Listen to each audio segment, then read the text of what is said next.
The main reason this cannot be done is because you have not done your mapping. As most of you would be aware, this was pointed out that this is a requirement and needs to be done prior to being able to sell and do the connections of any subsidised handsets. The mapping does not need to be done for MRO products. It is only products that are going to be sold under, or only applies to products under a subsidy connection.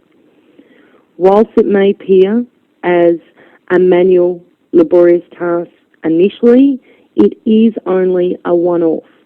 So I am going to go straight into the connections module, and we're going to open up our mapping section.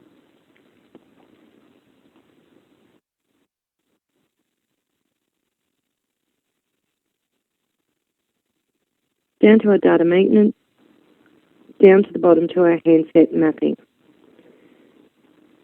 Now, what we have found from the support desk is one of two things. Either the handsets have not been mapped at all, or you've perhaps mapped them to the wrong products.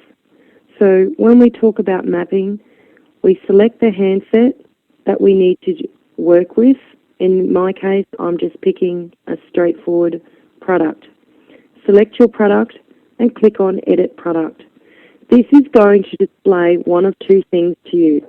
Either there will be an existing product code from your ICE mapped, or this box will be empty. If this is a product under the subsidy connection or to be available under subsidy, it must be mapped to a product. So to do that, if you have not mapped, you need to select New Row to then select the relevant stock code from your ICE system that you're going to attach to this product code. Likewise, we can have multiple products also attached to it. So where I've only got initially my one product, I can select another product to attach to. But if you select a product that has already been mapped, you're going to see an error like this. So that's the system's way of telling you that it is an overlap and that it already has been mapped. Cancel rows to do that.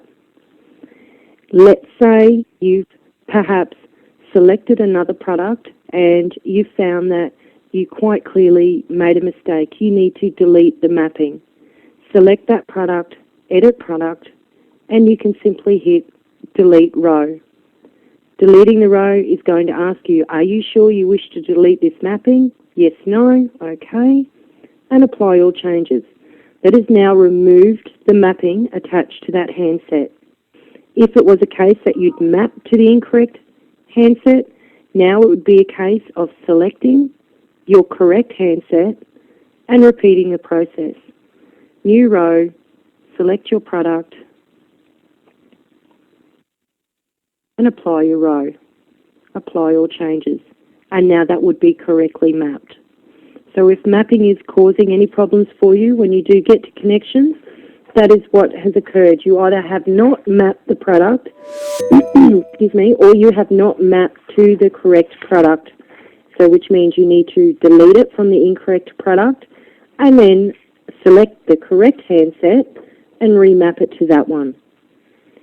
So it is important that you do it. Moving forward, you will only have to do this for new products which will be available under a subsidy. From here, we're going to talk about, some of you have found the issue of handling multiple accessories in POS. So I'll just close out of here, and I'm going to go into POS. This is a minor change to the system.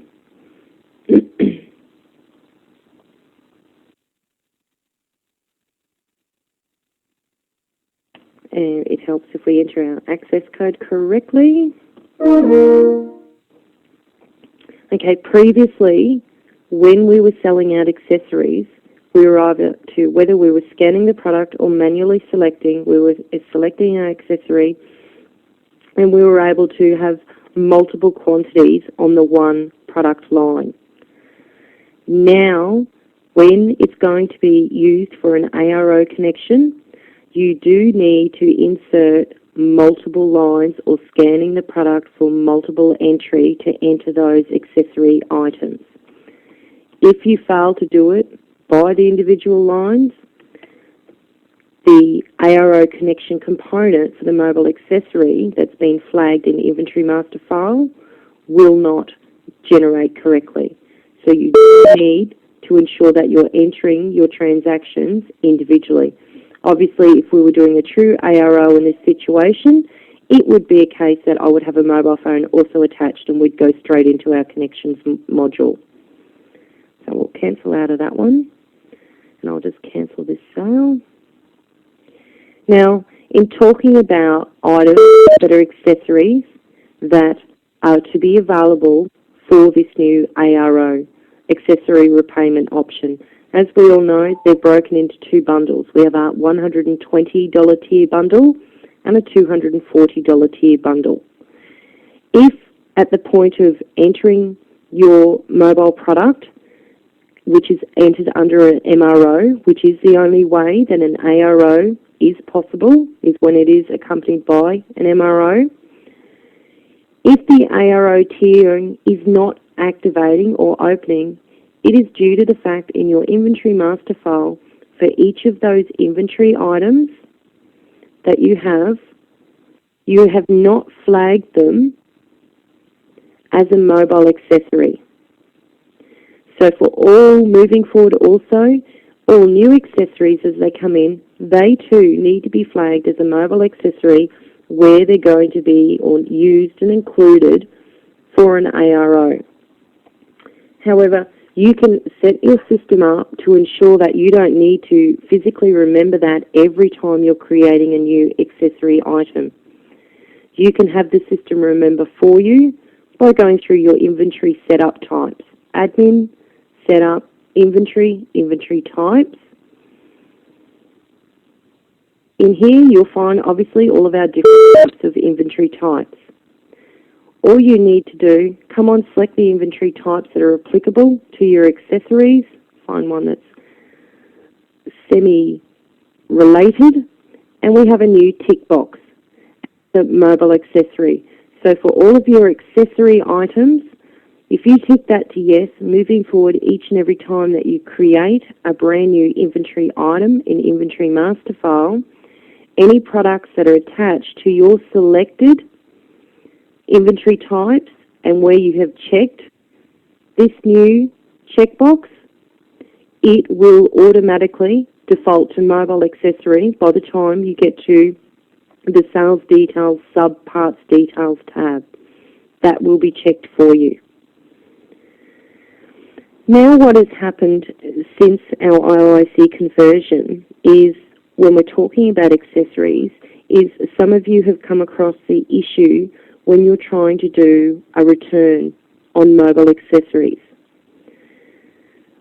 At this moment, for all sales prior to this OIC version, where the item was an inventory item and it's an accessory, and obviously you've had to now tick it as a mobile accessory. If you're trying to do a return through POS for that accessory item that you wish to return, you need to come into your inventory master file, you need to untick it and apply it to enable you to go back into POS to generate your return. Once you've completed your return, you do need to come back into your inventory master file and retick the item. Now, this is something that will be fixed in the next release. So unfortunately, it is only a short-term nuisance for you.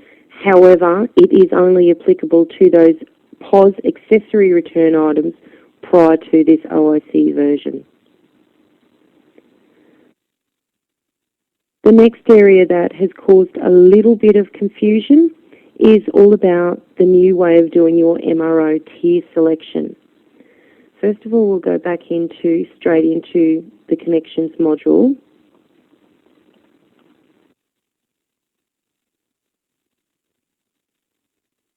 under data maintenance again. Previously, when we looked at our MRO schedule, this table contained options and options and options and options. With the development of the new OIC REM model, we've done away with that old method where we, in the tables supplied that were imported to the system, it contained all of the different possible options for an MRO. It has been now changed that this is a user-created table. So you all would have found initially, back on the 1st of November, when you're processing your first transactions after the upgrade, that when you went to do your MRO, that there was actually nothing in there. And that's because we are creating our tables. So this is how my system looks at the moment. These are the only MRO schedules I've used to date. So we're going to exit out of the connections module, go into POS,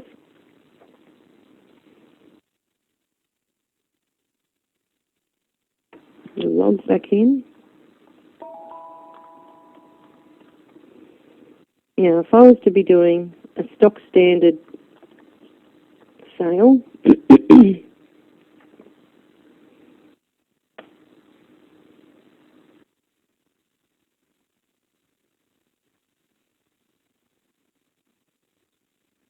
business as usual, select the customer if they're already an existing, enter the service number, order number if applicable, make your selections. Now, previously, as you're now getting used to it, that our new MRO repayment details dialog box appears. In here, we either make our selection or we enter in the type of contract parameters that we want to enter. It is this point where you're building your MRO tiers. Once you complete your sale, then the system will retain that tier value for future selection. So it's not an actual table that's maintained through data maintenance or maintained through the CIF file import. This new structure is maintained as you do your processing. So you come in here, you make your selection, and that will build to your table. So we have had the question asked of us, what happens if I create a new MRO tier and it's a mistake? And it should have been, $780 over 24 months, but you inadvertently typed $779 over 24 months. Unfortunately, at this moment, these cannot be deleted. So they will remain in your MRO tier as a selection option. It may not stay like that forever. It is currently being considered for a future release of how we should address whether or not a user can or cannot have rights ability to delete MRO tiers. Because at a user level, yes, you would like to see it, but at a back-of-house function, there's more to it in deciding whether or not we can simply delete or not delete. So if you're looking for an MRO tier and it's not there, obviously it's business as usual as per our OIC information. You just need to create the tier. Upon completing the sale, it will be there for future selection. However, if you do make a mistake and incorrectly create one and complete the sale, it will be there for future selection. Okay, so we'll cancel out of that sale. Okay, the next area that we're going to talk about is the new CLV upsell incentives. With the introduction of these two new incentive type payments, we recommended to you that, or we advised you that there's two methods of how to take these up. You can either choose to simply not enter them and have them entered via your payment import with a zero balance adjustment on the connection date, or you can choose to enter them as a VAS product on a separate POS docket. Depending on your method, I'm going to just show you the two preferred ways.